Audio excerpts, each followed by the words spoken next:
Our next speaker slash performer is Sageev Oore. He's a professor of computer science at St. Mary's University in Halifax, Canada, and is also doing a research visit to the Magenta group in Google Brain. So let's all welcome Sageev. Thanks a lot. Thanks for having me. And I had a great time watching the previous talks. And I'm gonna try to refer to a couple bits of them. For example, Doug's point that I'm gonna throw shiny things, and maybe they'll be interesting for 5 seconds. And, so I figured this is sort of an interlude between the two talks before and Blair's talk after. And I need some volunteers, and this is sort of also a bit of a performance. And Doug already, fortunately, talked about the performance RNN, which I've been involved in, so I'm sort of relieved of having to use the overly articulate part of my brain for this talk. And I'll use other parts, and I need some volunteers. It's not nothing. Oh, awesome. No, so you can't have me. No, okay. I'm biased. Any volunteers? This is a talk about to do with engagement, so it's really great if someone would volunteer. Thank you. Big, small, medium size. Do you have a preference? Medium size. Medium size. This one's medium size. Preference size? Big. Yeah, I'll do this. And choose a color or two. Yeah. Oh yeah, great. This one is submitted.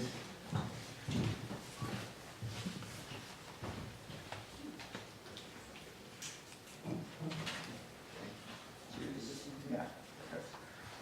Oh, excellent. And I have more markers, so don't worry.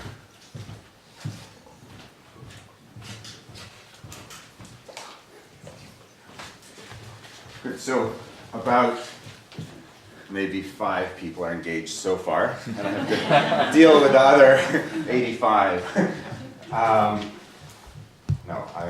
Okay. Does anybody want? I have one more really big piece of paper. So just burst of inspiration. Great. So what are you supposed to do? Oh, right. Please, if draw a picture. Anything. It doesn't have to be fancy, representative, non-representative, representational. Just a picture. So I'm interested in stuff. I'm interested in some stuff that's hard to articulate, but is experientially fairly clear sometimes. So the first thing I'd like to refer to is, since I have this one connected, the video that a video that I'm going to play some music for, and I'm just going to improvise. I don't have an exact plan of what I'm going to play.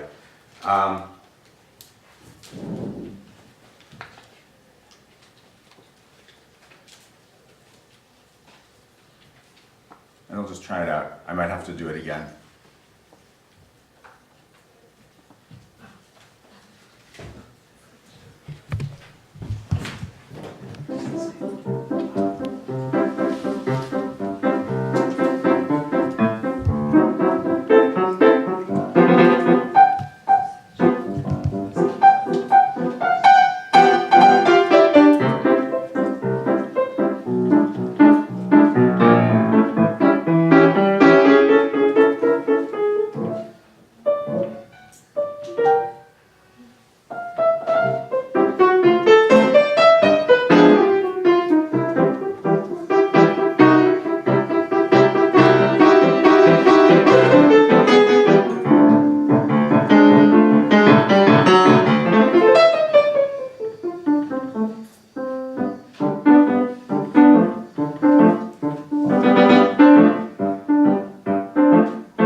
So you get the idea. There-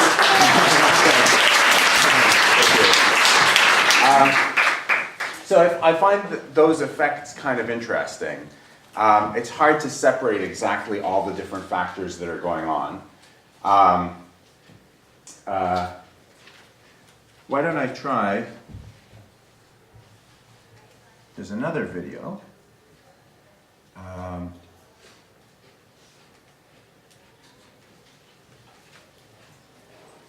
There we go.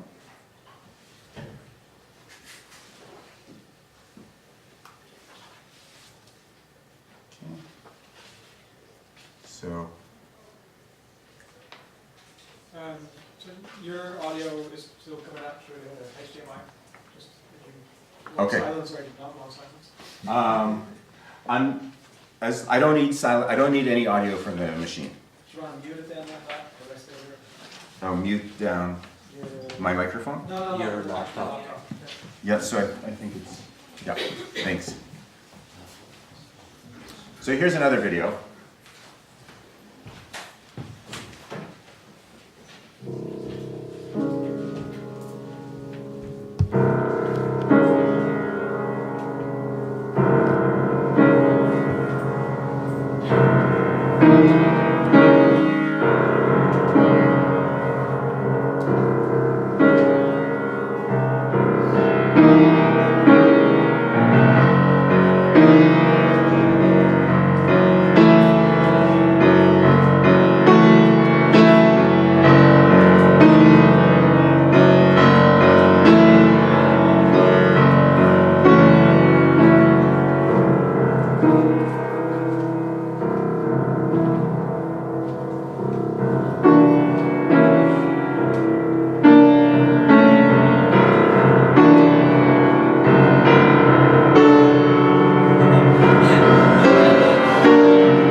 That's a clip from a short film one of my brothers made. I have a poster downstairs with my other brother, so this is the bathroom. I forget all the time, and so we live in Canada. Is it washroom or bathroom or restroom? Yes. Yes, okay, because I've said one of them, and I said, where is it somewhere? And they looked at me like they had zero idea of what I was talking about. It's like, you can't have zero idea. I mean, you must, anyway. So, but I think everybody figured out what this was before I even announced it. So, there's a few effects. I've done lots of soundtracks to movies, and there's a few effects in terms of engagement that I find interesting that I can't explain, and some of them I can't articulate at all. One of them that I can articulate is that, but can't explain necessarily, if I play along to a longer movie, one longer than we might have sort of time for right now, it's one natural way of doing it is such that the music becomes totally unnoticeable. So the music, in fact, the goal almost of one goal I might have when I'm playing is to make the music invisible in a sense. But that doesn't mean that it's not engaging. So there's something about it it's not drawing attention, it's drawing attention to something else. But so there's a gestalt effect, like what exactly is engaging and what's causing the engagement. And there's a lot of stuff that happens and that is sort of in this realm of hard to quantify or hard to even put words on, I find. In fact, some of the most interesting things are things that we have a very hard time putting words on. If you try to explain what was funny Like, I laughed a lot during Doug's talk, but if you try to explain what's that thing that makes a difference between saying the same joke in a room and everybody laughs, and what was different from a different room where the same joke was said and nobody laughed? People always laugh. Yeah, okay, well, then, phew. Okay, just, I retract that whole thing. So, in terms of things that are a bit hard that we perceive differently when they come on different input channels, so to speak, one example,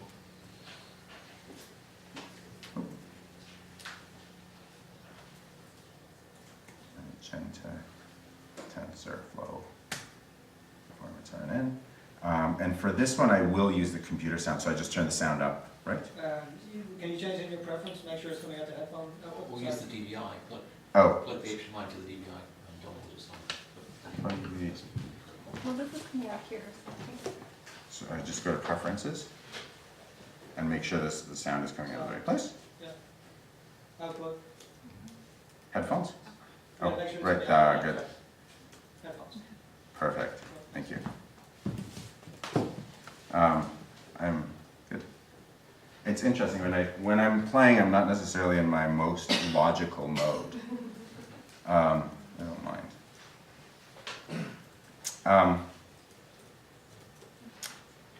So first of all, I want to show a picture. Does some of you will probably, how many people recognize this?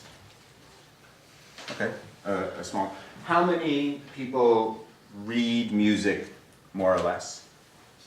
A lot, okay. So, if I just show this to everybody, and why don't we, those of us who do read music, those of us who don't worry, there will be other activities that involve zero reading of music. Let's all just quietly read it to ourselves together. Just the middle line, I tried to cut out the top, so just the middle.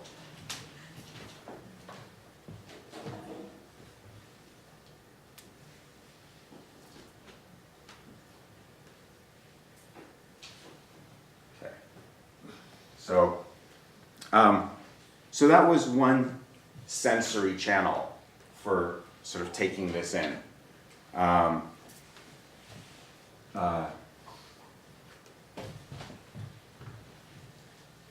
Another variation on it is MIDI version of this, where all the notes have been quantized. So the tempo is like every eighth note, sort of every note of a certain duration is exactly that duration. Every note of a really short duration is exactly that duration. So there's just only about 4 different durations of notes. And all the notes are either on, so they're loud, or off. So this refers to the velocity that Doug mentioned as well. So velocity and duration have been severely quantized.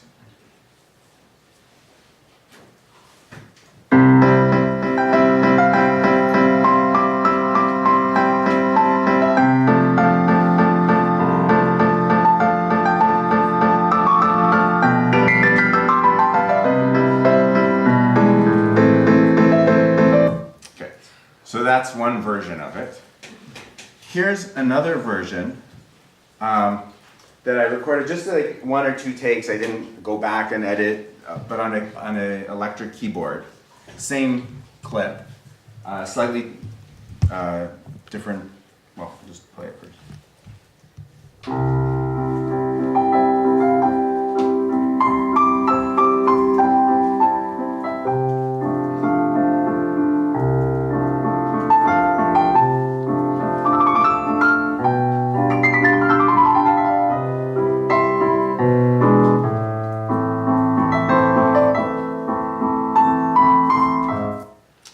So that was with velocities and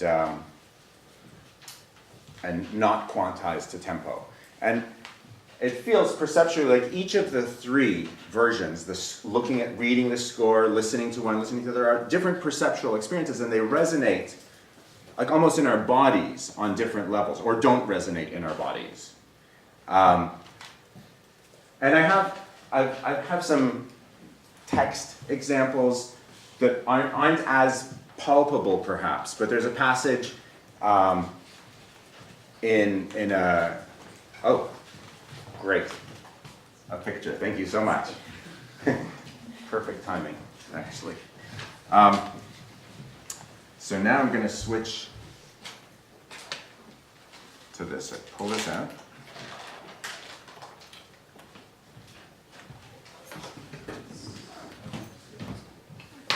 Oh yeah.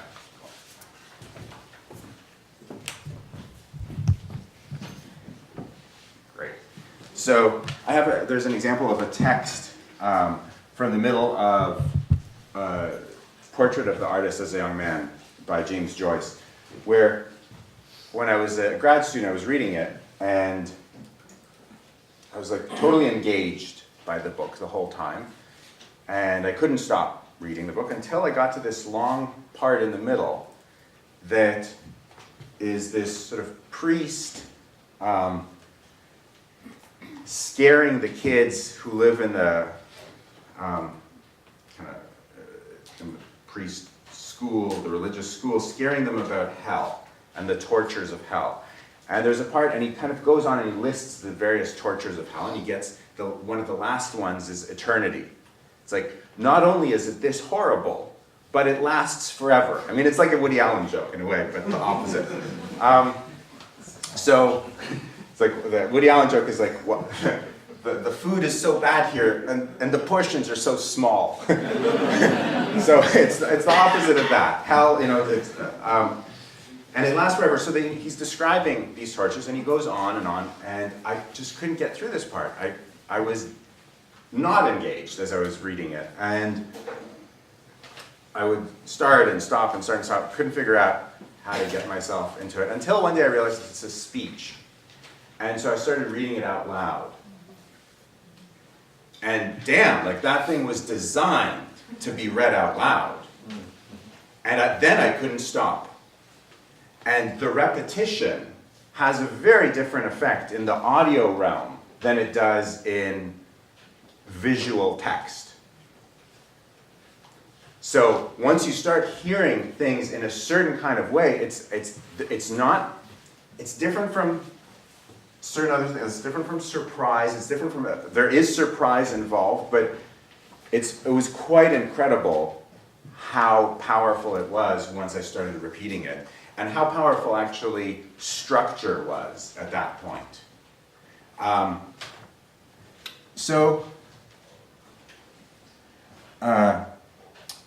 Oh yeah, this is off now. Good. Close it. I'm on to this section. So the thing that I wanted to also mention about the performance run and the Chopin excerpts were, so those are kind of some of the things that were motivating, like let's try to train things on examples, on data where it has all these characteristics, where it has some of them. Doug's point about like the body moving is another whole thing that we're kind of observing one aspect related to it, but there's even more to be mined there. So it's quite interesting to listen to this thing that's learned things about phrasing without having necessarily learned things about certain other things that you might think, oh, maybe that comes before, who knows? But I do find it interesting to listen. So, oh yeah, volunteers. I might collect a few pictures if there are. Actually, you know what? I won't collect them yet. I'll collect that one. So this was drawn by a volunteer outside. And I will...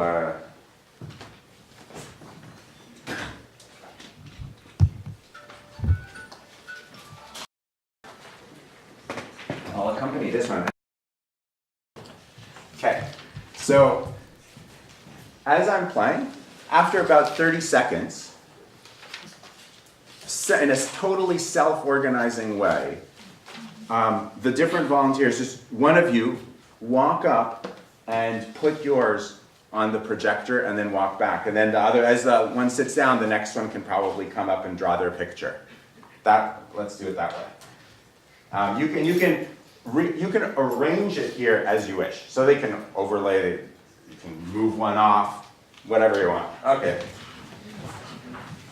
So give me about 20 seconds and then you can come up and fiddle.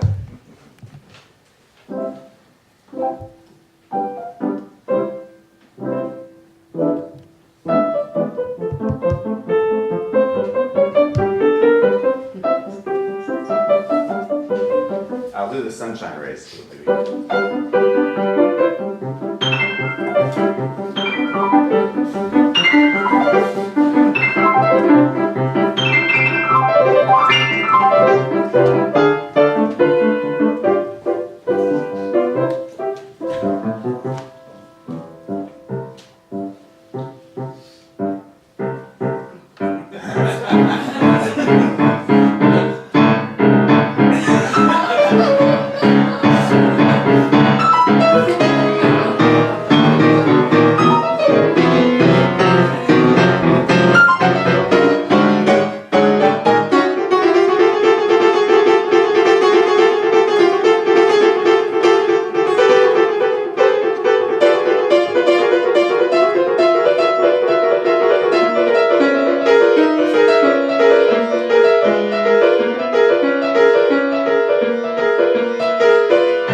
Oh yeah, the shadow just totally works on exactly. You can't see it, but it's perfect.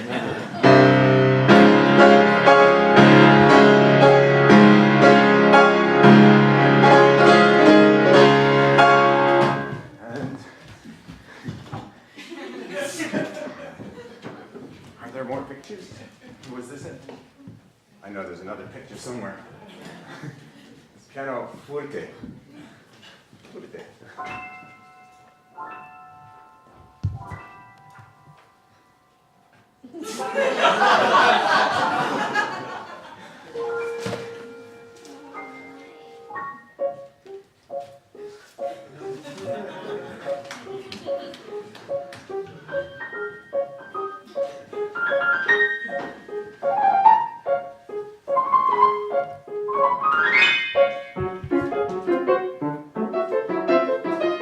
Oh, what happens, yeah, when this one is playing that note. And a little bit.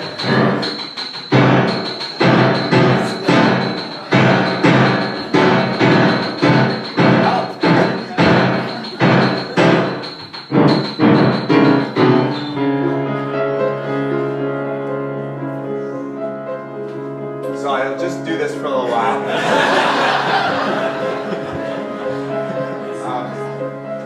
I guess I could do the two separate, left side.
So one of the things that I kind of love about doing this is,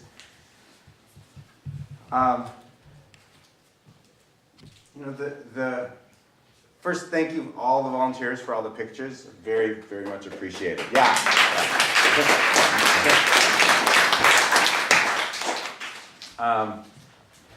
The pictures and the music tend to explain each other. And so there's sort of a freedom to do, there's a freedom in both. It actually each one has a freedom. A straight line is plenty of material to work with. And, it made sense to do elbows and to do whatever, any of the inside stuff or the outside stuff that I was playing, at least to some extent, maybe had an explanation, if not sense. I don't know. That's others to, but I do love that kind of, I was going to say marriage, but I guess I should say engagement.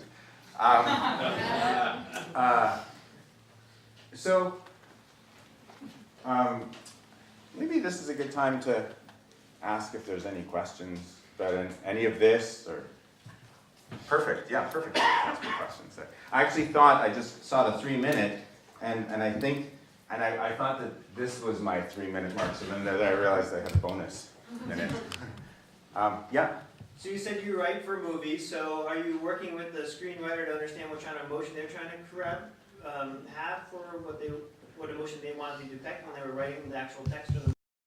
Or do you add your own emotional interpretation and they accept it? Right. So it depends on the context, and I haven't done a lot of like soundtracks to be released. I've done a lot of like silent film where I just do stuff. So with a silent film, I don't have the opportunity usually, like with the old ones, to ask. When I did a soundtrack for my brother's short, he told me what kind, like we talked about some emotional or some other descriptors. So it varies. Yeah. Any other questions? Yeah? Have you ever done something like this with like people who are observing it hooked up to like EEGs, like see what's happening in their brains? I'd be very interested. And in fact, it would be interesting to have them sitting and to try to like drive their EEG responses that I play. That'd be fun. Fun for me, I don't know. There's a word for that. Anyway, yeah. Yeah. So really awesome stuff. Like I didn't know you were gonna improv live. I do a lot of generative art, and I'm looking at it from art piece. Are you looking at the elements of art, the drawing, the line, the shape, the texture, and then interpreting the emotions, or you're looking at the meaning of what this thing is saying and then playing music? It's sort of all over the map. So yeah, all over. So all of those at different times in different combinations, or maybe none of those sometimes. So yeah, a real kind of whatever happens, yeah. Yeah, I think probably one more, right? Yeah. So like, you play music, not only like interprets the drawings of the films, but also sort of adds meaning to them and controls them in a way, like to an extent. Yeah. So do you see yourself as like, maybe a way to put it is, do you see yourself as like a slave to the drawings, or the drawings are like something you're creating with the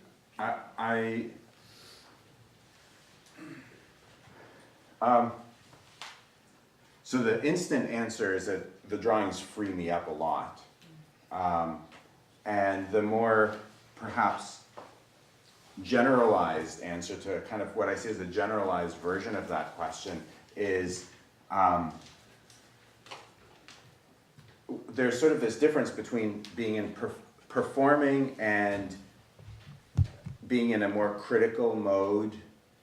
And so if I'm in a more like, if I'm trying something out, let's say we're trying some new automatic generative system, it's like, oh, this is not working here, or this is working here, that sounds cool, or something is off here, is a very different kind of mode, I find, for me at least, than if I'm now playing with whatever it is somebody's drawing. I have a score, like at the moment, that has to be kind of the best thing there is possible to do from kind of an improvised sense. So like that's the best, and so it's energizing, it's uplifting, and it's freeing, even though one could also step back and think about it in different ways. That's, so, what's time? Oh, I have? No, 0. Okay, I'm 0. Okay, thanks a lot.